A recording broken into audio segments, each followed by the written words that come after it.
Hello again YouTube, and welcome back to Just Get a Tesla. And on today's video, it is the start of a series of videos because I am driving the North Coast 500.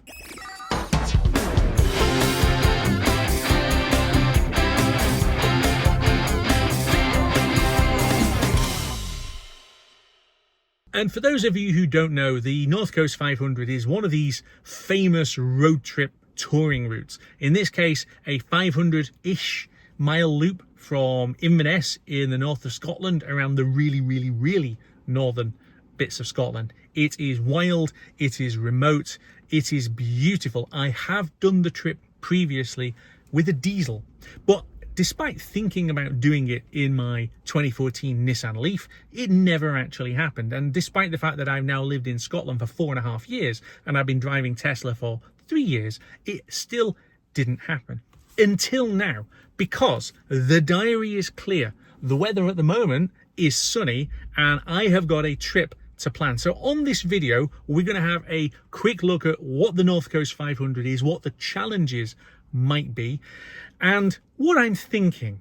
As a trip, the North Coast 500 has become famous, or perhaps infamous, for the kind of vehicles that are doing it. A lot of the locals have become really quite frustrated with the thing because, never mind bringing lots of people to their remote communities, what it's actually done is brought supercars and motorhomes into their remote communities and making a bit of a mess of it.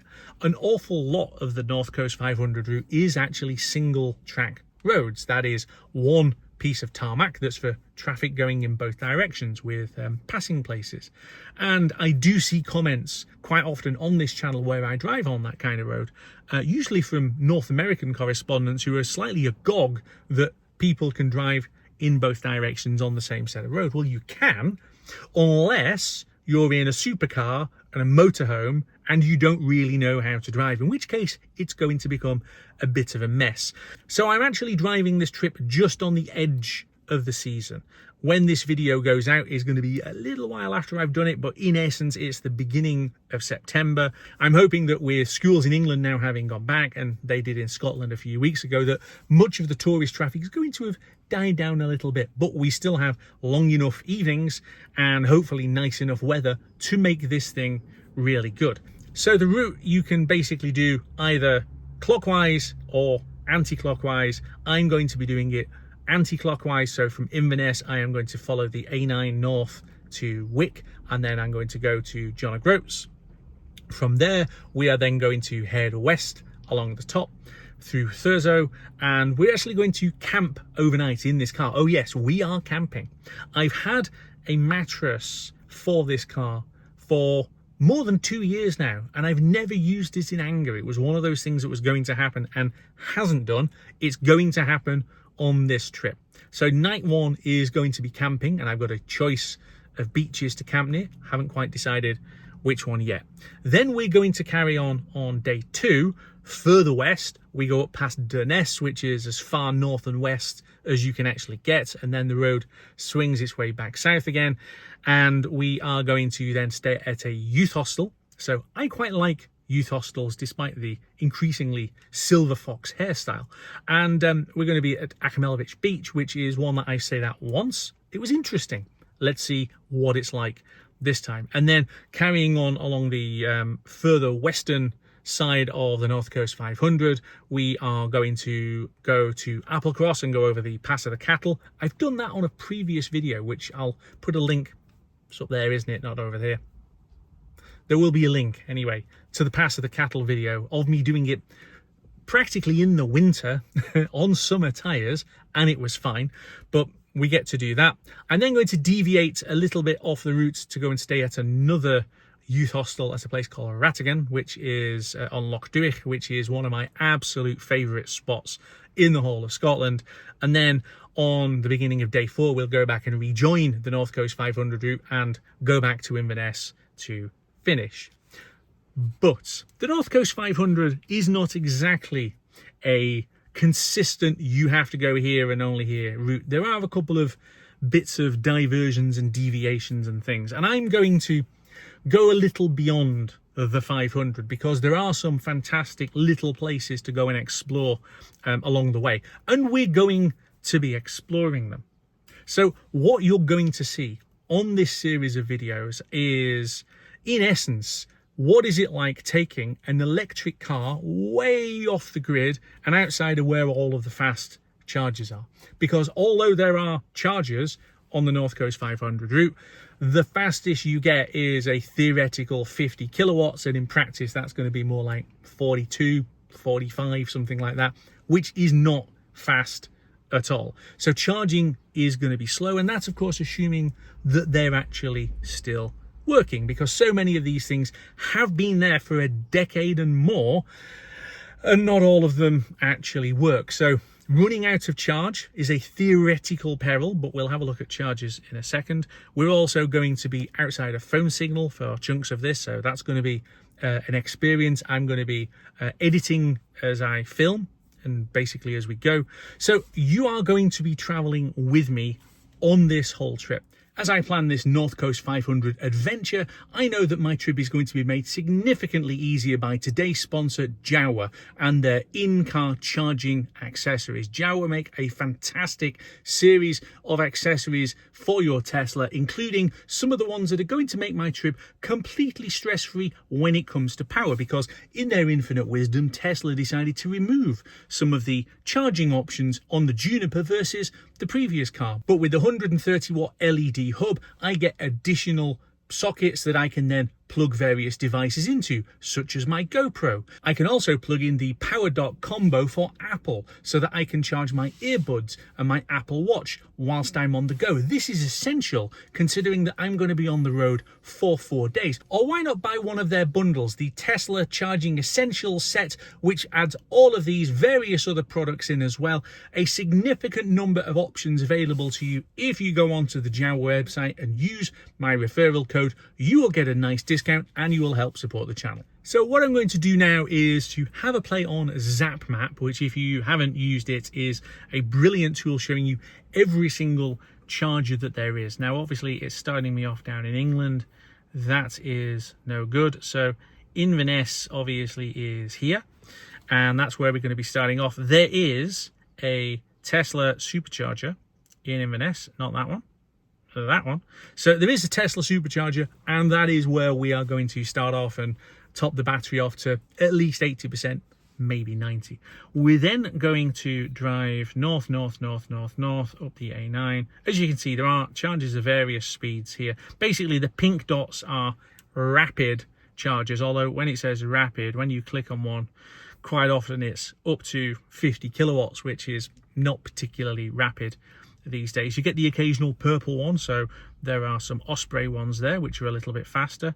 And then we're going to go up here to John O'Groats, where again you've got a choice of not overly fast chargers. I will top off at that point and stick some more power in the battery, and then we're going to work our way west, where you basically go a little bit off the grid. But if I've got 80 maybe or so % in the battery by here, then that should be absolutely fine. There are quite a few of these dotted around, and where there's a green dot on it, it does show that it's available. So here's the interesting bit.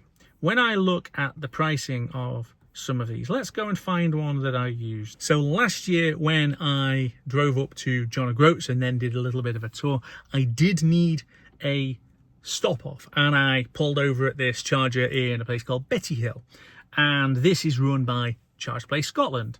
So this is now shown as out of service, which is kind of the point. Several of these things are old and poorly maintained. When I was there last, the RFID card which I had didn't seem to want to work. You can then ring them up and there was just about phone signal, and you could then try and get them to get the thing started, and after a lot of faffing around, it did eventually start vending power. But there are quite a few of these, so that is shown as out of service.